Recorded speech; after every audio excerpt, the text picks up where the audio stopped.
Number 10 is হারাহাচি বানমি, অথবা এটাকে হারাহাচি বুয়ো বলা হয়। এটা Japanese word. is a Japanese approach to eating used to describe eating until you are 80% full or stop when you are 80% satisfied. This prevents overeating, which can lead to drowsiness and laziness, and helps you to feel more energized throughout your day. অর্থাৎ এটা হলো এরকম একটা system যেটা জাপানিজরা follow করে, সেটা হলো আপনার যখন 80% ফুল হয়ে যাবে আপনি আপনার খাওয়া বন্ধ করে দিন, অথবা আপনি 80% পর্যন্তই আপনি খান, বাকি 20% আপনার স্টোমাচ আপনি খালি রাখুন। এটা তারা ফলো করে। এটা ফলো করলে কি হবে, তারা যেটা বলছে যে এটা আপনাকে ওভার ইটিং থেকে মুক্ত করবে। অর্থাৎ আমরা অনেক সময় বাঙালিরা দেখি যে আমরা যখন খাওয়া শুরু করি খেয়ালই থাকে না, ভালো একটা খাবার পাইছি খাইতেই থাকি, তখন আমাদের ওভার ইটিং হয়ে যায়, আমরা গলা পর্যন্ত খেয়ে ফেলি। তখন দেখা যায় আমাদের ভিতরে ড্রাউজিনেস চলে আসে, লেজিনেস চলে আসে, আমরা তখন ঘুমিয়ে পড়ি, কাজ করতে ভালো লাগে না, কোনো কিছুতে মনোযোগ বসে না, এই ওভার ইটিং এর কারণে। এবং এটা কিন্তু আমাদের শারীরিকভাবে আমাদেরকে ক্ষতিগ্রস্ত করে। আর যদি আমরা এটা ফলো করি তাহলে আমরা কি করবো, এনার্জাইজড থাকবো। ঠিক আছে, আমরা এনার্জাইজড থাকবো, যে কোনো কাজ সুন্দরভাবে করতে পারবো, তখন আমাদের ড্রাউজিনেস বা লেজিনেসটা কাজ করবে না। এখানে একটা মজার বিষয় হলো জাপানিজরা 80% ফলো করে, 80% স্টোমাচ ফুল করা, এটা ফলো করে।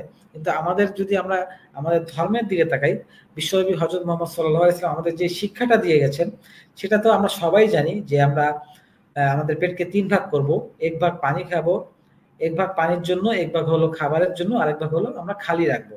তো আমরা যদি এইটা ফলো করি তাহলে কিন্তু দেখেন 33.33% স্টোমাচ আমাদের খালি থাকে। আমরা যদি এই সুন্নতটাকে ফলো করি তখন দেখবেন আমাদের স্বাস্থ্য কিন্তু আরো বেশি সবল থাকবে এবং আমরা আরো বেশি অ্যাক্টিভ থাকতে পারবো, যেটা জাপানিজে ফলো করে তাদের থেকে। বাট তারপরও আমাদের আরো অনেক প্রবলেম আছে খাবার নিয়ে, যেটা হলো জাপানিজরা দেখবেন শাকসবজি বেশি খায়, ঠিক আছে, তাজা জিনিস বেশি খায়, তারা কিন্তু ফ্রুট শাকসবজি এগুলো বেশি খায়, এবং তারা সতেজ জিনিস খায়, কিন্তু আমরা বাসি জিনিস বেশি খাই, আর আমরা ফ্যাটি জিনিস বেশি খাই, সুগার, সল্ট, তারপরে ভাত, এগুলো আমরা বেশি খাই, যেগুলোর কারণে আমাদের স্বাস্থ্য ভেঙে যায়, আমরা নানা ধরনের রোগে ভুগি। আমরা তারপরে কি বল বিষযুক্ত খাবার আমরা খাই বেশি, যেটা আসলে জাপানিজরা খায় না। এই কারণে তারা সবল থাকে, অ্যাক্টিভ থাকে, কিন্তু আমরা থাকতে পারি না, আমরা নানা ধরনের রোগে ভুগি। তো আমাদের খাদ্যাভ্যাসটাকে পরিবর্তন করতে হবে। সুস্থ সবল থাকার জন্য আমাদেরকে ভেজিটেবল বেশি খেতে হবে, ফ্রুটস বেশি খেতে হবে, এবং স্বাস্থ্যকর খাবার খেতে হবে, বিষমুক্ত খাবার থেকে আমাদেরকে মুক্ত থাকতে হবে। এবং যেটাকে বলবো যে বেশি পরিমাণ এনার্জি করতে গিয়ে আমরা ভুল করে ফেলি, আমরা ডায়েটটাকে ফলো করি না। আমরা আসলে সুন্দর একটা ডায়েটটা ফলো করতে পারি যাতে করে আমাদের স্বাস্থ্য বেড়ে না যায়, আমাদের স্বাস্থ্য ঠিক থাকে। ঠিক আছে, আমরা বেশি পরিমাণ ফ্যাট না খেয়ে ফেলি, বা নিউট্রিশনিস্ট খাবারগুলো আমরা যাতে ফলো করতে পারি।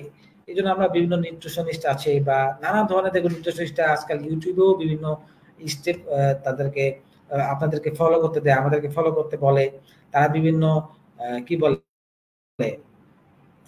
বিভিন্ন যুক্তি দেয় যে এটা খেলে খারাপ হবে, এটা খেলে ভালো হবে।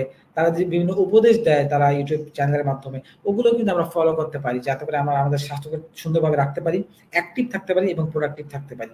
তো এটা আমরা ইনশাআল্লাহ ফলো করব, যাতে আমরা বেশি পরিমাণ খেয়ে না পারি। একটা ভালো খাবার এসছে, মজার খাবার এসছে, এই জন্য আমি যে পেট ভরে একবারে খেয়ে ফেলবো এটা না করি। আমরা আমাদের সুন্নতটাকেই ফলো করি যে 3 ভাগের 1 ভাগ পেট আমরা খালি রাখবো। ওকে, নাম্বার 10 শেষ হয়ে গেল। সর্বশেষ যেটা বলবো সেটা হলো remember, overcoming laziness is a personal journey. Not every technique will work for everyone. You need to experiment with different approaches in order to find the approach that resonates with you. অর্থাৎ